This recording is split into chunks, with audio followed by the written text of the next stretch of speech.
Adaeze had told herself that she would not go back to the window. She had told herself this on Friday night, and on Saturday, and on Sunday. It was now Monday, 12:47 a.m. As she was at the window, she had her notebook, she had her pen, she had the careful, scientific detachment of someone who had decided that understanding a thing was safer than fearing it. What she did not have was any awareness that not even the faintest instinct that tonight, for the first time since this began, she was not the one doing the watching. He had already seen her.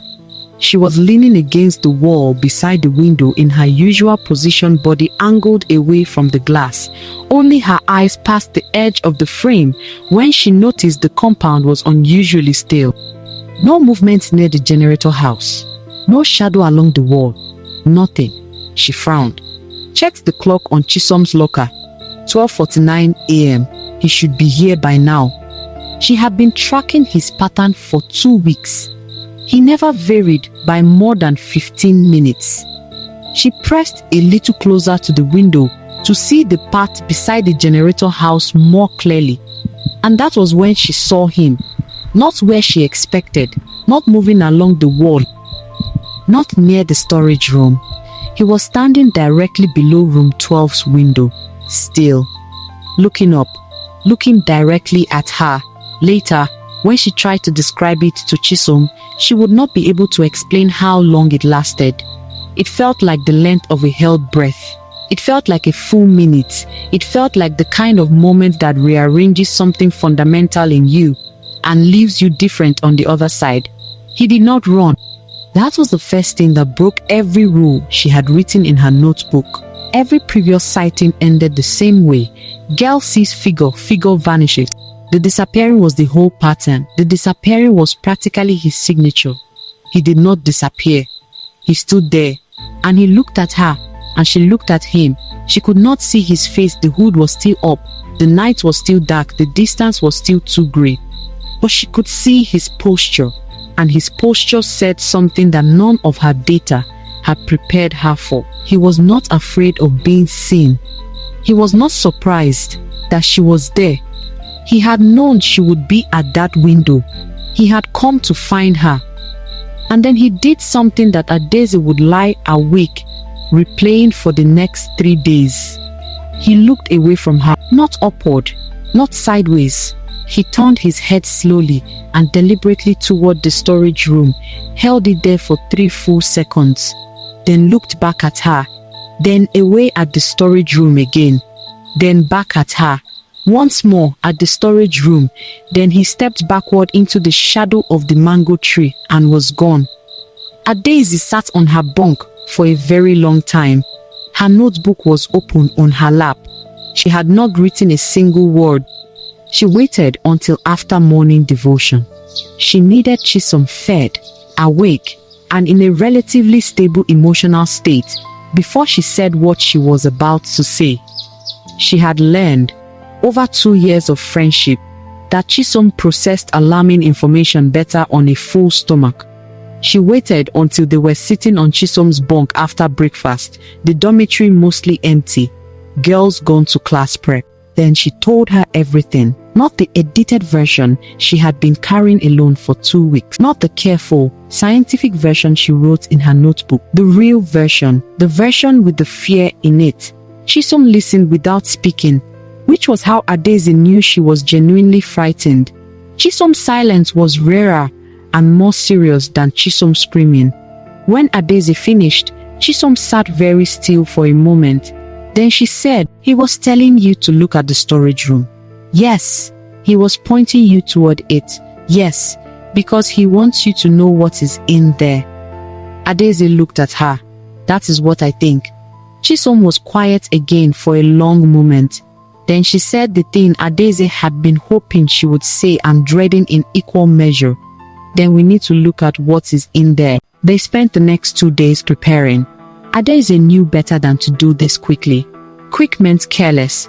Careless meant caught. And being caught by a teacher, by Mama Hostel, by anyone in authority, meant the end of everything before it had a chance to become anything. So they were methodical. Chisom had a gift for social navigation that Adaeze deeply respected and occasionally envied. Spent Tuesday and Wednesday mapping the movement patterns of every adult on that side of the compound. She knew when Mr. Olawale left his quarters for his evening walk. She knew when the security man took his late tea. She knew that the gap between the generator house night check done at 10:30 p.m. by a tired man named Sunday who always finished in under 4 minutes, and the next check at 2 a.m. was the widest open window they had. Adaeze spent those same 2 days studying the storage room from every angle available to her without physically approaching it. From the second floor corridor window, she confirmed the storage room had one door, one padlock, and one small high window. The padlock was a standard combination type, not a key lock. She could see the make from the corridor window with Chisom's small travel binoculars borrowed under the pretense of bird watching. She wrote this in her notebook and underlined it. Then she looked up combination padlocks and memorized the 3 most common factory reset code. She had not decided whether she would actually open it. She told herself she only wanted to look at it up close, to see if the window could be reached, to see if there was any sound from inside. She was not sure she believed herself. Wednesday night, 10:45 p.m. They waited until the dormitory was deep in sleep, not the light, restless sleep of frightened girls, but the real sleep, the heavy, unconscious breathing of exhaustion. It took until almost 11. Then Adaeze touched Chisom's shoulder.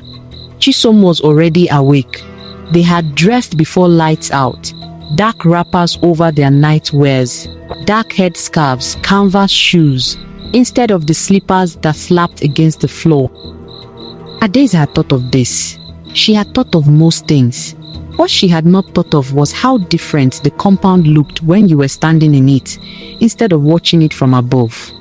The air was warm and smelled of dust and something green.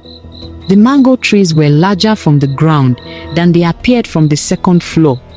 The security light on his pole threw a cone of yellow light that created more shadow than it dispelled. They moved along the wall of the hostel building in single file, Adaeze first, Chisom's hand holding the back of Adaeze's wrapper. Neither of them spoke. The path to the generator house was 40 paces. Adaeze counted them. She had counted them in her head so many times from the window that her body already knew the distance, but her body had been wrong about how exposed those 40 paces would feel, with no wall to hide behind and no window frame to duck behind, and nothing between her and the open compound except darkness and the hope that darkness was enough. They reached the generator house wall. Adaeze pressed her back against it and held completely still for 30 seconds, counting in her head, listening. Crickets, generator, wind through the mango trees. Nothing else. She exhaled. The storage room door was 4 steps to her left. She had imagined this moment many times. In her imagination, she was calm, scientific. She approached the door, examined the padlock, made her observations, and retreated with new information. In reality, standing 4 steps from a locked door that a mysterious figure had been silently directing her toward for 2 weeks. She found that her hands were shaking. She looked at her hands. She found this annoying. She made them stop. Then she stepped forward and examined the padlock.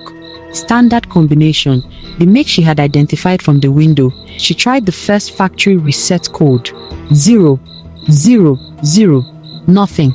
Second, 1, 2, 3, 4, nothing. She paused, thought, then tried the school's founding year, a number painted on the front gate that she had memorized without meaning to. The padlock opened. Chisom made a sound behind her that was not quite a word. Adaeze held the open padlock in her hand for a moment, felt the weight of what came next. Then she pushed the door open. The room was small, smaller than she had expected. It smelled of dust and something else, something that did not belong in a storage room, something warm and human. Chisom's touch swept the room. Old decks stacked against one wall, broken chairs, a rusted filing cabinet, a jerry can, the ordinary debris of a school that never threw anything away. And in the far left corner, behind the filing cabinet, barely visible until Chisom moved the torch beam, a mattress, a thin mattress on the floor, a folded blanket, a small plastic bag containing what appeared to be food, sealed bread, a sachet of water, a small container of eba that was still warm. Someone was living here. Adaeze bent down beside the mattress. The blanket was arranged with a neatness that spoke of habits, the corners pocked, the surface smooth. The bread in the bag was not stale. The sachet of water was a fresh brand, the seal unbroken. Someone had been here today, had left food here today. Someone was coming back. She was still bending when she heard it. A sound from outside, footsteps, light and careful, and approaching. Chisom's touch snapped off. The darkness was total. Adaeze did not move, did not breathe. She was aware of the mattress beneath her hand, the warm blanket, the food that was still fresh. She was aware of Chisom somewhere behind her in the dark, making no sound at all. She was aware that whoever had left this food was now outside the door. The footsteps stopped, a pause, then a low voice, a male voice spoke from just outside the doorway. You should not be in here. Adaeze stood up slowly. Chisom grabbed her arm. Adaeze gently removed Chisom's hand. Then she took 2 steps toward the doorway and said in a voice that was considerably steadier than she felt, "Who is in here and why?" A pause. Then, someone who had nowhere else to go. The voice was young, younger than she had expected. A boy's voice, not fully broken, the kind of voice that was still deciding what it would become. She could hear something careful in it, not aggression, not threat, but the wariness of someone who had learned that being found usually meant something bad was coming. "Are you black boy?" she asked. Another pause. "Is that what they are calling me?" "Yes." She heard what might have been a quiet exhale. "I did not mean to frighten anyone. I was just checking, making sure no one had found." He stopped. "Found who?" Adaeze said. Silence. "Found who?" she said again, quieter this time. Not a demand, a question between people who were both. She was beginning to understand, trying to protect something. The pause this time was very long. Then he said, "My sister." Here is what Adaeze Okonkwo knew. Standing in the dark of a locked storage room, in the middle of a Wednesday night, with her best friend's hand on her arm. Black Boy was not a ghost. He was not a spirit. He was not a spiritual being or a supernatural force or any of the things that 37 girls in Queen's hostel had whispered about for 2 weeks. He was a boy who came in the dark so that no one would know who he was. A boy who had been watching the hostel compound, not to threaten it, but to protect it, to protect her. Whoever she was, wherever she was hiding, a sister, there was a person living in that storage room. A person who was not supposed to be there. A person someone had decided needed to disappear. A person who, for reasons Adaeze did not yet understand, could not be seen, could not be found, and could not under any circumstances be handed to the teachers or the school authorities or anyone in the world outside that locked door. And now, Adaeze and Chisom knew she was there. Black Boy's voice came again from the doorway, quiet and very serious. "Please," he said, "please do not tell anyone." And from behind the filing cabinet, from a space Adaeze had not looked carefully enough, a space pocked into the shadow between the cabinet and the wall, came a sound that none of the girls of Queen's hostel had been prepared for. The small, frightened, unmistakable sound of a child trying very hard not to cry.